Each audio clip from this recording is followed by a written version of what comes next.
Last part of the longest chapter of class 11th, consumer's equilibrium. अब हम कर रहे हैं indifference curve approach. Indifference curve approach का फाइनल स्टेज पे आ गए हैं। How to ascertain consumer's equilibrium. How to ascertain consumer's equilibrium. A consumer is said to be in equilibrium when the slope of indifference curve is equal to the slope of budget line. A consumer is said to be in equilibrium when the slope of indifference curve is equal to the slope of budget line. Sir समझ नहीं आया कि मतलब उससे equilibrium कैसे हो रहा है। स्लोप ऑफ इंडिफरेंस कर्व क्या होता है? स्लोप ऑफ इंडिफरेंस कर्व होता है MRS, marginal rate of substitution. Marginal rate of substitution. और बजट लाइन की स्लोप होती है प्राइस रेशियो। ठीक है जी सर, अभी भी समझ नहीं आया कि इससे इक्विलिब्रियम कैसे असरटेन हो रहा है। Slope of indifference curve MRS is the rate at which the consumer would be willing to sacrifice units of good Y to obtain an additional unit of good X so as to maintain the same level of satisfaction. MRS बताता है कि आप कितनी units willing होंगे sacrifice करने के लिए। एक पेन के लिए आप कितने पेंसिल सैक्रिफाइस करना चाहते हैं। एक भी पेन नहीं है। अगर पेन फॉर एग्जांपल बस अंडरस्टैंडिंग के लिए, पेन है 20 रुपए का, पेंसिल है 5 रुपए की।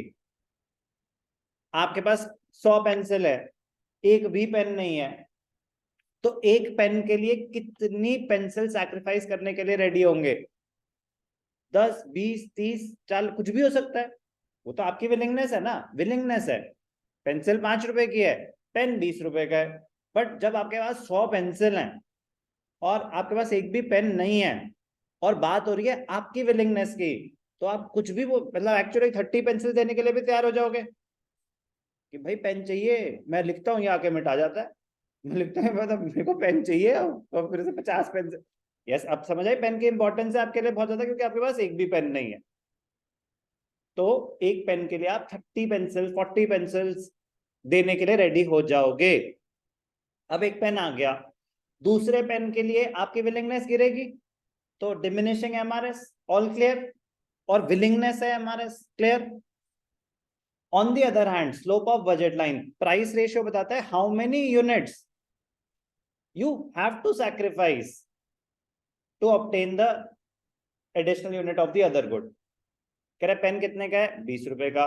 पेंसिल कितने की है? 4 रुपए की। तो एक पेन के लिए PX is 20, PY is 5, तो 20/5 4 पेंसिल सैक्रिफाइस करनी पड़ेंगी बजट लाइन के हिसाब से। यस और नो? कह रहा अच्छा एक और पेन चाहिए, तो प्राइस रेशियो क्या होगा?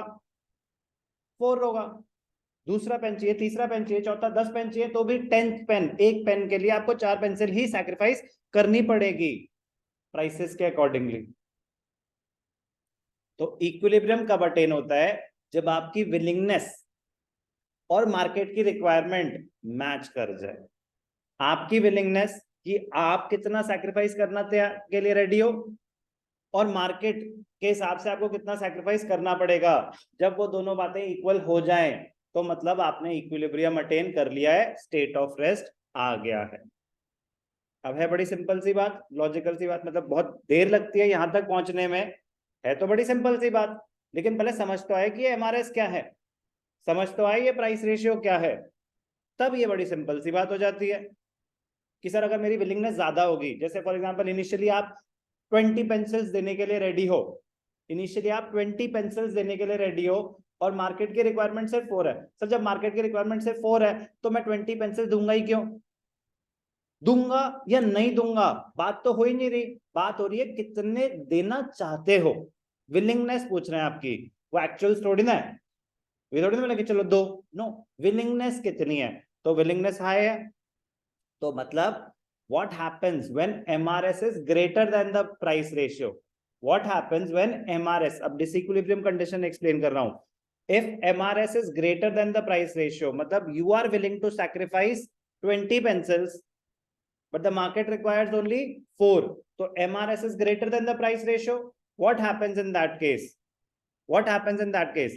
The consumer would be happily willing to buy the product, क्योंकि उसको उसकी इंपॉर्टेंस बहुत हाई है ना, तो आप कंज्यूम करोगे, और आप कंज्यूम करोगे as you consume more of good x, as you consume more of good X, MRS starts falling, but you will continue to consume more of good X till the time MRS is greater than the price ratio, क्योंकि उसकी आपको satisfaction ज्यादा मिल रही है, तभी तो MRS high होगा।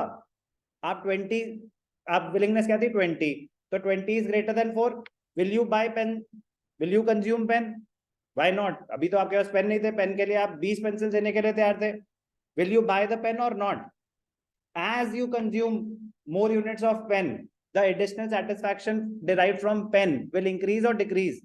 Decrease. Your willingness to sacrifice pencils for pens will increase or decrease? Your willingness to sacrifice pencils for pen will increase or decrease? Decrease. तो अब हमारे 20 से 10 पे आ गया, 10 पे तो आ गया, but it is still greater than the price ratio. Will you buy more pens? Yes or no?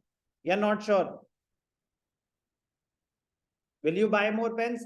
The satisfaction which you're deriving, you are willing to sacrifice 10 pencils, but the market requires only 4 pencils. Will you buy more pens? Yes? No? Yes? Yes? Yes? Not sure? Yes or no? Yes. Yes. Definitely yes. आपको satisfaction ज्यादा मिल रही होगी तभी तो 10 देने के लिए तैयार हो।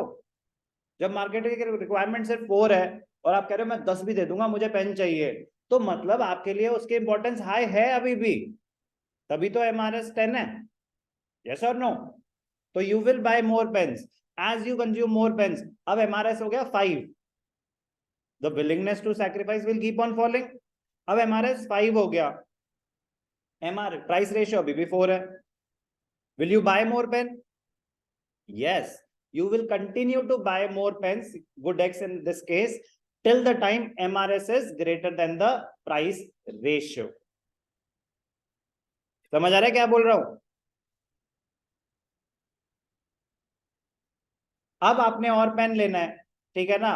अब आपको, आपका MRS है, आपसे पूछा कितने यूनिट सैक्रिफाइस करने के लिए रेडी हो गए, आपने कहा 3, तो अब आपका MRS है 3 और मार्केट रिक्वायरमेंट है 4, आपको प्रोडक्ट ही नहीं मिलेगा। मार्केट के प्राइसेस के हिसाब से आपको कम से कम 4 पेंसिल सैक्रिफाइस करने पड़ेंगे और आपकी विलिंगनेस है 3 की। Will you get the product? कोई बेचेगा ही नहीं आपको सामान। तो MRS greater than price ratio में आप नहीं रुक रहे थे, आप और कंज्यूम करे जा रहे थे। MRS less than price ratio में आपकी विलिंगनेस बहुत कम है सैक्रिफाइस करने की, क्योंकि अब आपको वो चीज इतनी सेटिस्फेक्शन नहीं दे रही है, बहुत पेन हो गए अब मेरे पास, ले लूंगे लेकिन 3 से ज्यादा पेंसिल नहीं दूंगी। तो मैंने ठीक है फिर हम नहीं बेच रहे, कोई बेचेगा ही नहीं आपको सामान। जब उसकी रिक्वायरमेंट ही 20 रुपए की है, आप 15 रुपए कैसे दोगे?